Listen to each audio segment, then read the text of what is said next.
I can explain, I promise.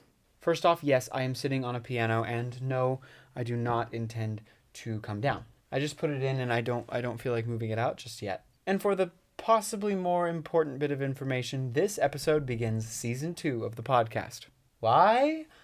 Well, at the start of the year, I had intended to do an episode every 2 weeks until something caused me to stop. Interestingly, when you're suddenly required to work 3 jobs simultaneously in order just to survive, it's a little difficult to maintain an active podcast.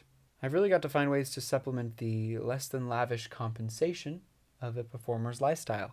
I had a genius idea the other day. I could start posting face cleansing routines, but never reveal the products that I'm using until the correct brands guess which products I'm using and offer me money for a sponsorship. That will make them all pay money and also prove that the product works because the brand recognized their quality. The one and only downfall I see in this plan is that I don't have quite the worldwide fame that I need to be noticed for this.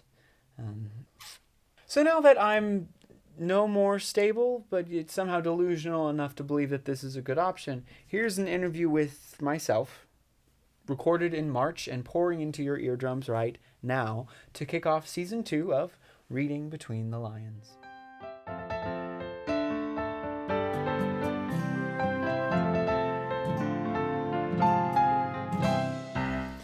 Hello and welcome back to the podcast. Yes, always congratulations on being the pod's first repeat guest. Oh, that is exciting. Yeah, we would have loved to have literally anyone else, but everyone else was quite busy. Well, que sera, sera, I guess. And in the meantime, I've been told you wore a thong. I did what? I cannot read my own handwriting. I wrote these questions so late last night. This interview was literally the last thing on my list of priorities. I cannot stress enough how little I care about your answers. I've been told you wrote a song. Yes, I did. Several, actually. In fact, I'm writing an album. Yeah, not the question. Tell me about just that one song. I'm sorry. The song, which is the first song I've released, although not the first song I've ever written, is called Create. That's like a placeholder title, right? Like you're going to be creating a song and then naming it something else. No, it's called Create because it's about the artist's journey of creation. Oh, well, that works too, I guess. So, what is the song about? I guess you just answered that one. I can say more about it if you really wanna. Well, the song really tells a story. It starts with the nature sounds like wind, rustling leaves, and bird sounds. This verse is meant to represent the creation coming out of joy. And then the second verse, it has thunder and storm sounds and rain. This is meant to represent creation coming out of pain. Very creative. Mm-hmm. The story finishes by encouraging the artist to share what he's created with the world. Which you're doing by releasing this song. Yes. Much to the world's dismay. Maybe. To go to a very basic level of inquiry, what compels you to write music at all? Like, it can't only be the intense desire to keep your neighbors awake at ungodly hours. I'm usually very considerate of how late I stay up singing. Sure. But the real answer to your question is that I've been infected with the need, the desire, and the will to create. That sounds oddly lyrical. It does? Weird. But it isn't just music. I feel the need to create something out of anything, no matter where I am. Have you considered therapy? Often. There are 2 songs that I think very well express the artist's compulsion to create. One is by Stephen Sondheim from Sunday in the Park with George. It's called Finishing the Hat. In this song, the artist is struggling with the knowledge that most people won't understand why he has such a strong need to create, that he won't be whole without it. It's a beautiful song that I'd recommend listening to. After listening to your song, of course. Naturally. The other song is Simply Second Nature from the West End version of Charlie and the Chocolate Factory. The West End version is superior to the Broadway version for many reasons, one of which being the inclusion of this song. I've never heard something that better encapsulates the oddity and wonder of what goes on inside an artist's brain. One of my favorite lines goes like this: "Although some nights I dread all the voices in my head, I'd rather be this way than be a bore." Well, if I must admit something about you, it is that you are decidedly not boring.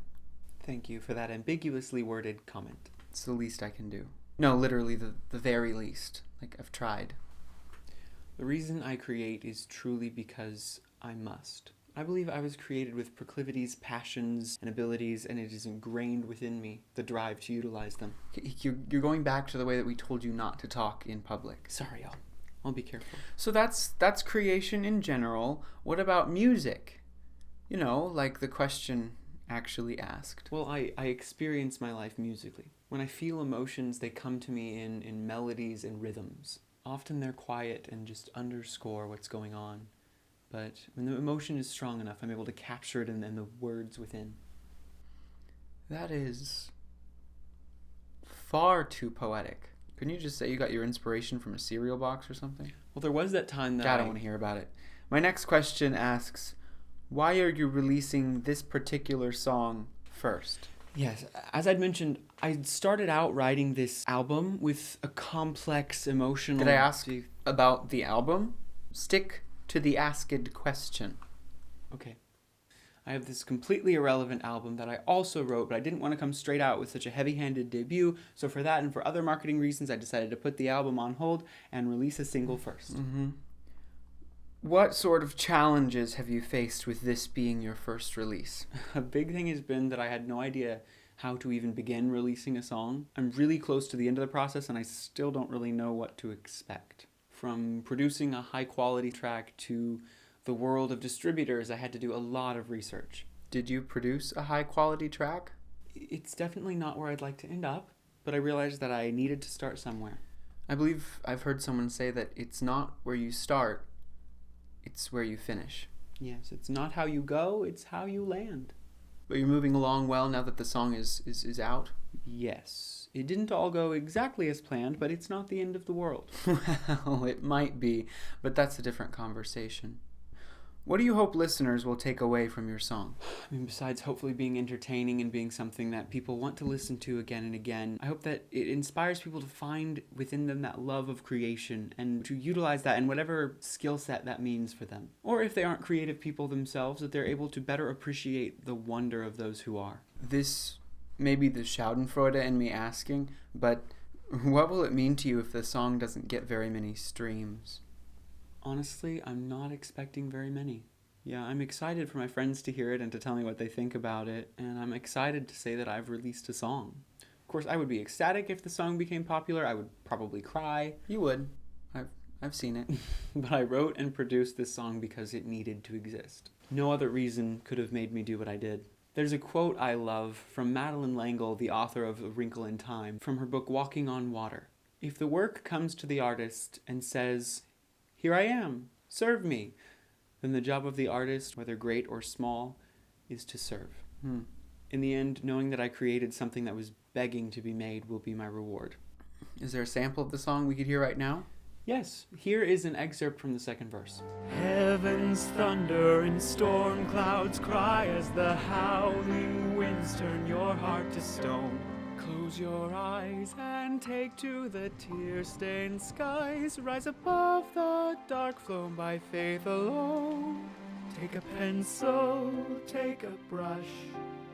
Let all outside influence hush. And create something beautiful, make something new. Let the pain that's outside begin echoing through. Oh, think with your senses and feel with How did you play that? I have no idea. Well, it certainly sounds like a song. It does sound like that. I've accomplished that. And I don't feel qualified to give you much more of an opinion than that. No, I think you're too close to the material. Regrettably so. I think I only have one more question, and I guess I'll have to hear about that album. After all, what's coming next? Yes. So this album is a journey through an intense emotional situation, sort of a song for each different mind space or thought process I traveled through. Both the album and its featured song are titled Phantom Limbs and are actually already written. Oh boy. But you specifically will be happy to hear that I plan to take my time on the production of this album because I want the final product to match the quality that I know the lyrics and melodies deserve. So what's our timetable on this album then? I genuinely don't know. I'd prefer to get it done sooner rather than later, but I just don't have the resources I'd like to get it done right now. Well, take your time. Meanwhile, get out of my studio. I've heard way more about music than I ever wanted to. Can I say just one more thing?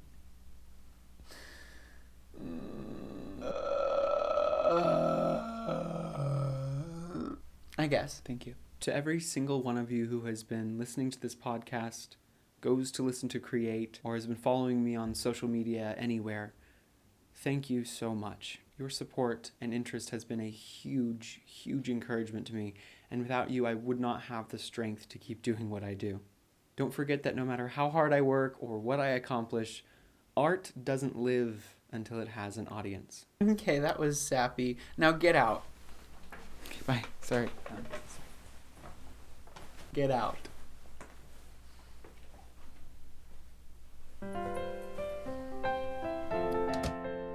What? Have a good day. Bye. Welcome back to my piano bench, which is not the bench of a piano, but me using my piano as a bench. While you've been gone, I've been practicing playing piano with my feet. Check it out.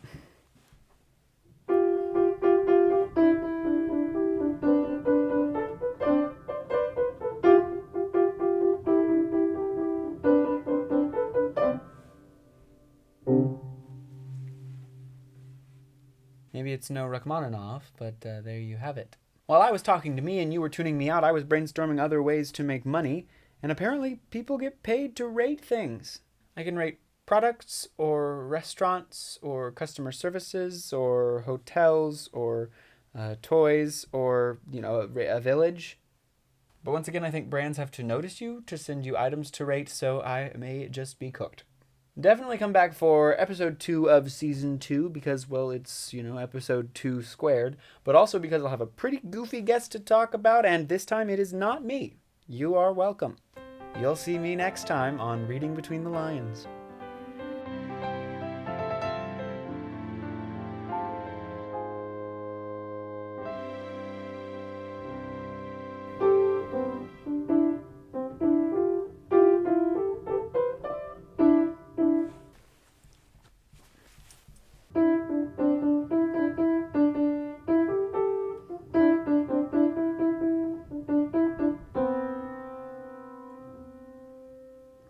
Not quitting my day jobs.